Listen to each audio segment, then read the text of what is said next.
آج میں جس نہایت اہم اور سنجیدہ موضوع پر گفتگو کرنے جا رہا ہوں وہ ہے موسمیاتی تبدیلی اور عالمی حکمرانی کی ناکامی۔ یہ موضوع صرف ماحولیاتی بحث تک محدود نہیں بلکہ یہ انسانی بقا، عالمی امن، معاشی استحکام اور آنے والی نسلوں کے مستقبل سے جڑا ہوا مسئلہ ہے۔ اگر ہم نے آج اس پر سنجیدگی سے غور نہ کیا تو کل شاید بہت دیر ہو چکی ہوگی۔ موسمیاتی تبدیلی سے مراد زمین کے اوسط درجہ حرارت میں مسلسل اضافہ اور موسموں کے قدرتی نظام میں غیر معمولی تبدیلیاں ہیں۔ سائنسدانوں کے مطابق صنعتی انقلاب کے بعد سے انسانی سرگرمیوں میں بے تحاشا اضافہ ہوا۔ فیکٹریوں، گاڑیوں اور بجلی گھروں سے نکلنے والی گیسوں نے فضا میں کاربن ڈائی آکسائیڈ کی مقدار بڑھا دی۔ یہ گیسیں زمین کے گرد ایک تہہ بنا لیتی ہیں جو سورج کی حرارت کو اندر روک لیتی ہے، جس کے نتیجے میں زمین کا درجہ حرارت بڑھتا جاتا ہے۔ اسی کو گلوبل وارمنگ کہا جاتا ہے۔ اس بڑھتے ہوئے درجہ حرارت کے اثرات پوری دنیا میں نمایاں ہو رہے ہیں۔ قطبین کے گلیشیئر تیزی سے پگھل رہے ہیں، سمندروں کی سطح بلند ہو رہی ہے، شدید گرمی کی لہریں معمول بنتی جا رہی ہیں، کہیں طوفان شدت اختیار کر رہے ہیں تو کہیں بارشوں کا نظام بگڑ چکا ہے۔ افریقہ اور ایشیا کے کئی ممالک میں خشک سالی نے زراعت کو تباہ کر دیا ہے، جبکہ دیگر خطوں میں شدید سیلاب نے شہروں اور دیہاتوں کو نقصان پہنچایا ہے۔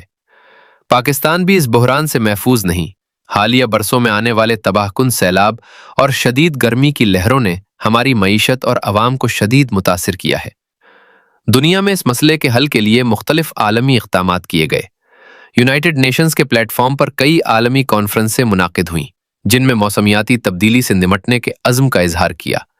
2015 میں پیرس ایگریمنٹ طے پایا جس کا بنیادی مقصد یہ تھا کہ عالمی درجہ حرارت میں اضافے کو 2 ڈگری سینٹی گریڈ سے کم رکھا جائے اور حتی الامکان اسے 1.5 ڈگری تک محدود کیا جائے۔ اس معاہدے کو ایک بڑی کامیابی قرار دیا گیا کیونکہ تقریباً تمام ممالک نے اس میں شمولیت اختیار کی۔ لیکن افسوس کی بات یہ ہے کہ معاہدوں پر دستخط کرنا آسان ہے، ان پر عمل کرنا مشکل۔ یہی وہ مقام ہے جہاں عالمی حکمرانی کی ناکامی سامنے آتی ہے۔ اکثر ممالک اپنے وعدوں پر مکمل عمل نہیں کرتے۔ طاقتور اور ترقی یافتہ ممالک جو تاریخی طور پر زیادہ آلودگی کے ذمہ دار ہیں اپنے صنعتی اور معاشی مفادات کو ترجیح دیتے ہیں۔ وہ سخت ماحولیاتی قوانین نافذ کرنے سے گریز کرتے ہیں کیونکہ انہیں خدشہ ہوتا ہے کہ اس سے ان کی معیشت متاثر ہوگی۔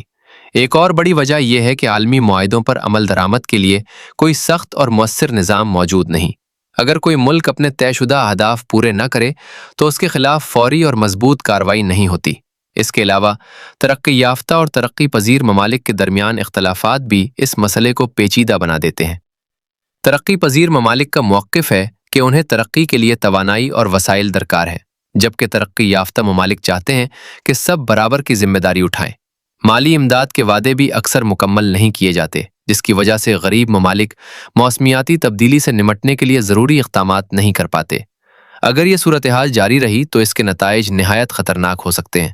پانی کی شدید قلت پیدا ہو سکتی ہے، خوراک کی کمی عالمی بحران کو جنم دے سکتی ہے، لاکھوں لوگ موسمی پناہ گزین بن سکتے ہیں، اور وسائل کی کمی کی وجہ سے ممالک کے درمیان تنازعات بڑھ سکتے ہیں۔